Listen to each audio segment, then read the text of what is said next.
You have ancient practices, but you have modern science. Greater benefit with organic produce. You need to re-question your education. Try and avoid too much sugar. Eat your curry's content, meaning this is the heart size in the Jopak time, not more than this. Hello everyone, welcome to India International Ayurveda Wellness Expo and Summit 2022 brought to you by Government of Goa, Indian Council of Ayurveda and other allied science of medicines 2026 at its first edition. We have with us one of the renowned nutritionists, a celebrity nutritionist, the founder of Aqua Nutrition with us, a renowned nutritionist, Mr. Ryan Fernando. Thank you Welcome, so sir. thank you so much, Dr. Sirsat. I'm really happy to be here today in this first edition of this India International Wellness Expo, which integrates Ayurveda. And I really got to thank the government of Goa for this because you see what I believe as a Goan. I studied over here at Goa Medical College. In India, I believe Goans live quite long and we have a blue zone. Blue zone is where people live the longest. So if we can convince the world to come and live here, to heal here, to drink our water and eat our food, it's an amazing way to share not only our culture, it's also to share the ancient wisdom that we have coming out of Goan soil. And this I just heard is going to be every year. So I'm super excited because as a Goan who doesn't live in Goa, it gets me to come to Goa every year. And I got to thank Dr. Pramod Sawant because he's taking care of his health and he realizes that the people of Goa need to take care of their health. And what better way than to do it with ancient Indian Ayurvedic practices. So looking forward to all the experts who come here that are going to share their knowledge this year and in the years to come. Absolutely, sir. So, Goa, at its first IIAW 2026 edition, aims of making and putting across Goa at the global level as a wellness destination. So, what is your viewpoint on that? See, we talk about tourism in Goa, right? And people are going to come for the sports, they come for dancing, they obviously come to our casinos, they come for the wildlife, they come for the culture. And Goa, everyone who I've met, most of my nutrition clients, Arey Ryan bhai, aapka Goa itna sundar hai. But nobody talks about wellness in this part of the world. I believe Goa has one of the best waters in the world. And if we do some studies on the water that we have in Goa, you will realize it has healing properties. We have some of the best salt, which has a proper microbiome which heals the gut. And my favorite from Goa, tamadi bhaji, right? That red pigment in tamadi bhaji has got vasodilation properties, which is why Goans are very lively.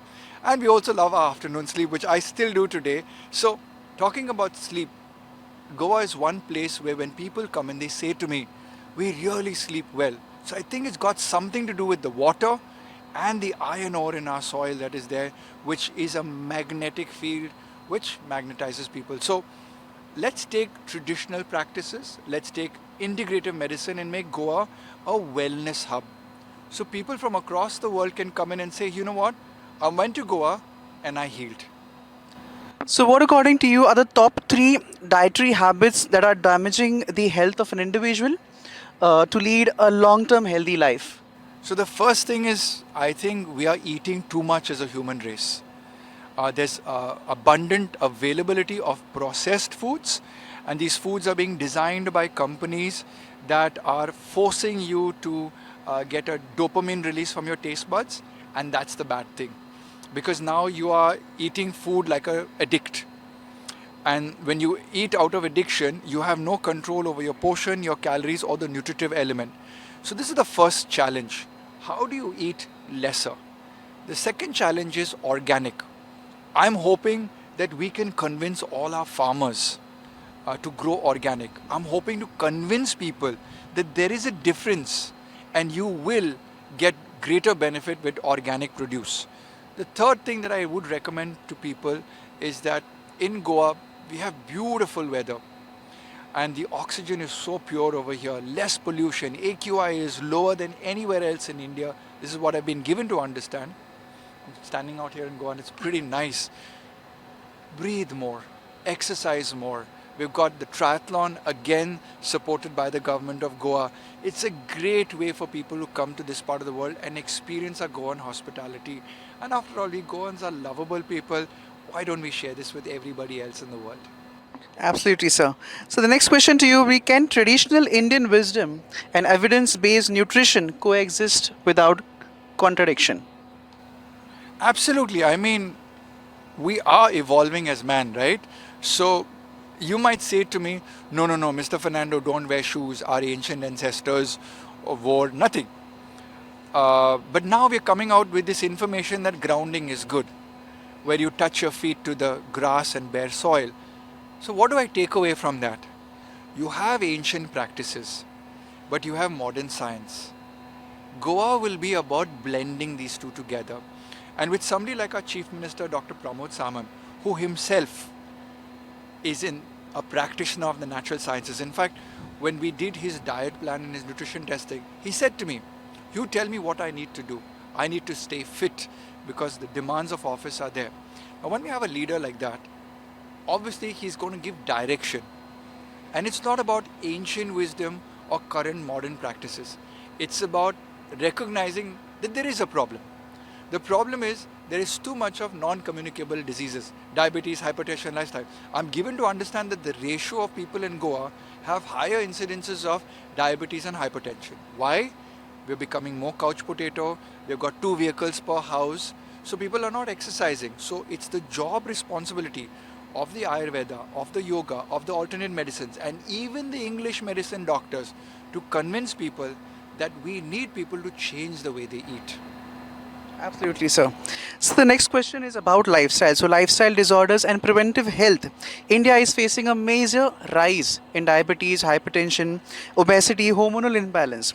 So what do you think we can be? What do you think is going wrong in our basic food habits that we are facing such kind of a problem? First thing, we are taught to eat out of love and culture. So our dadimas didn't have so much of excess of these e-commerce apps and supermarkets and packaged foods and foods with sugar and oil added. Like if you take a packet, the first problem, you take a packet food. If it comes in a packet, there's a problem. Because that packet says the first ingredient is maida, palm oil or sugar. So you need to re-question your education. And people are just eating out of lazy abandon. They're eating for taste bud pleasure. The moment people start realizing that my body is the most expensive real estate I own, you will stop putting any food that doesn't have a place in your body. So it's like saying, no, people they wear designer shoes, designer bags, designer cars, German cars, luxury cars. But that food they're eating is the most, what do you say, counterfeit food, cheating food. But they're eating for the taste bud. They're not eating for physiology. So I'm trying to convince people that first make the decision. Disease, non-communicable disease, all of the diseases you talked about, diabetes, hypertension, PCOD, thyroid, all of them start with too much of John. Eat less, eat scientific, get your blood test done. Go for a walk every morning and turn off that internet after 9 o'clock at night. You're supposed to go to sleep. Absolutely. So another leading, what you can say, it's not a disorder as such. Mental health is talked about a lot, and it's the major reason of non-communicable disease as well as stress, which leads to a lot of other ailments. So, what as a nutritionist, as a food expert, would be your advice if a person is undergoing stress or a mental ailment? See, genetically and lifestyle, we can get affected. So, what people need to do is first understand what is stress. Stress is the inability for the body to cope with the pressure that is coming on it. Now, when that pressure comes to the brain, that's mental pressure. Like if I push you right now, that's physical pressure. But I cannot push your brain, but your thoughts, your environment, your circumstances play on your mind. And why do we have it today? Because life has become fast paced. Like right now, my courier called me 22 times to pick up my phone in the seminar. He is creating stress for me. But 25 years ago, the courier guy deposited the parcel with my next door neighbor and said, Ryan Bapa Sang, parcel dalla. That's it. There was a trust factor. There was not all of it. It was fast, fast, fast. So there's a lifestyle implication. We need to learn to breathe. We need to learn to detox, digitally detox. However, there is also a genetic condition, and a lot of it stems from food. Recently, I had a patient in my clinic, and the child was hyperactive. We found out the child had a partial diabetic gene, type 1 diabetes. Child had magnesium deficiency. Child had omega 3 deficiency. And when we added these foods back in the diet, the mother called me up 3 months later and says, "What have you done to my child? He has become an angel." So, mental stress or mental disease can also come out of genetic deficiencies or microbiome, which is the population of bacteria. So, you have the good population of bacteria and you have the gunda population of bacteria. When you eat the wrong processed foods, wrong junk food, the gunda population go up. They secrete molecules into your digestive system which go to your brain and give thappar to your brain, causing you to be, as we call now, mental. So the point is over here, please understand, test, rechange your diet, look for nutritional deficiencies, look for microbiome imbalances, and all of these can be tested today. We do this testing in my clinic, and now I'm working with the government of Goa, the Department of Ayush, that can in Ayurveda we bring these testings out. And that's my session today over here, is integrating testing and diagnostic services with traditional systems so that we become a much calmer population. Absolutely, sir. So you spoke about the food supplements and manufacturing of food supplements. Goa is rich in its culture. Goa is rich in its greenery. Goa has the most fertile soil. So when you talk about nutrition, how or what advice would you give it to our young generation who are wanting to be budding entrepreneurs in the field of nutrition and cultivation? Can be one of the key important points. If they catch, they can make a huge difference from themselves as well as the entire world. Here we need to understand, okay, there is going to be nutritional deficiencies across the globe because of the soil. Now, Goa is blessed with water that is beautiful, natural TDS. Goa is blessed with great soil. So when you put these two together and then you add the latest science, which is hydroponics, where you can control the micronutrient delivery to the crops, farming and superfoods are a great way to enter into a business. So you can control that because there is going to be a sizable population that need these products. With regards to supplements, please understand that Goa has always been giving subsidies to pharmaceutical firms. The availability of electricity and water has allowed many old pharmaceutical companies to set up here. If we change pharmaceutical to nutraceutical, the opportunities are the same. So it's up to the young generation to figure out that there is an entrepreneurial availability, and I genuinely know, because even I as an entrepreneur get a lot of support from the government of Goa, that how we can start a business, how we can employ Goans, and how we can create more awareness so that these goods and services are procured both for within the state and exported out of the state. Absolutely, sir. So the next question to you would be, how can people practically blend Ayurveda with modern diet plans without feeling overwhelmed? I think the first thing you need to do is to get yourself an expert, because we have so many Ayurvedic practitioners. And in Ayurveda, you study about the different body systems, you study about the different doshas. So, one thing is, yes, you can use the internet to help give you general guidance. The first point is, people need to understand that general guidance will get you only that far. It's like if you have a car, you should wash it every day to keep it clean. But you don't do the maintenance yourself. You take it to a mechanic shop. Similarly, at least every 6 months, from a lifestyle perspective, not a disease, I go and meet my family doctor. So I tell my family doctor, hey, this is something that I want to work on. So in the next 6 months, I'm working on my cholesterol and my BP. Yes, I'm 50 years of age. I am a nutritionist, but as I'm getting older, I'm noticing a slight increase in my BP and a slight increase in my cholesterol. I'm changing my diet, but my dietitian is like, sir, why don't you speak to a family doctor also? So I'm bringing in systems of Amla, I'm bringing in Gokshura, I'm bringing traditional systems with my Ayurvedic doctor. And my English medicine doctor saying, you know what, Mr. Fernando, you're quite healthy, you have the body of a 30-year-old, you don't need any of our medicine. So people should first understand, know how much to eat, they can control that, what to eat, is available on the internet also, or available with your Ayurvedic doctor, Ayurvedic dietitian. But more importantly, the when to eat and how much to eat is more important. And this, I believe, you need a guru, you need a doctor, you need a medical expert. Because I'll tell you what, if I see a piece of food that I like, if somebody's not told me how much I should eat, I will eat more of it. And that lies in our problem in the human race. We are eating more than anybody else has eaten in the history of mankind, and that is why we have all of these diseases today. Absolutely, sir.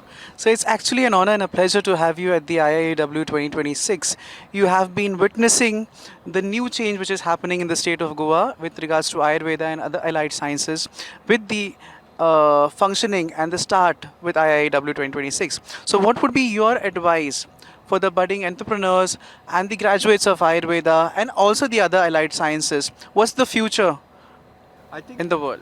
I think the future is really good because what AI is going to do is going to democratize the availability of knowledge to the hands of every common man, irrespective of your socio-economic status.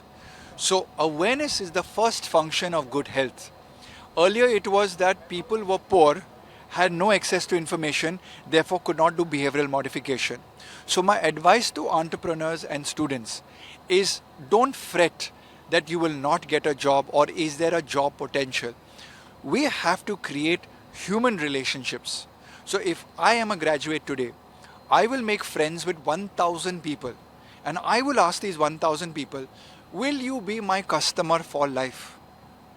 And then I have a job taking care of people. So the services is a great opportunity. In terms of products, we are the seat in India of Ayurvedic sciences.